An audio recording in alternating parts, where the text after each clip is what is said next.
আজকে তোমাদেরকে বানিয়ে দেখাবো রাস্তার ধারে দোকানের স্টাইলের ঘুগনি। খেতে কিন্তু দারুণ হয়। তাহলে শুরু করা যাক। প্রথমে ভিজে রাখা মটর নুন হলুদ দিয়ে প্রেসার কুকারে 3টি সিটি মেরে নেব। সিটি মারার পর দেখো কত সুন্দর মটরগুলো সিদ্ধ হয়ে গেছে। এবার একটা কড়াইয়ে তেল নিয়ে গোটা গরম মশলা, শুকনো লঙ্কা, তেজপাতা ফোড়ন দিয়ে কুচনো পেঁয়াজ দিয়ে হালকা ভেজে নেব।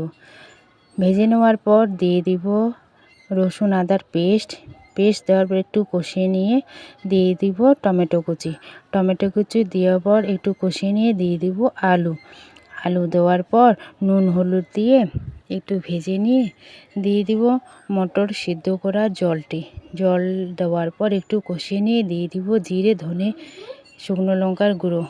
মশলাটা দেওয়ার পর দিয়ে দিব মটরটা দেওয়ার পর 10 মিনিট পরে নামিয়ে নেব আমাদের ঘুগনি।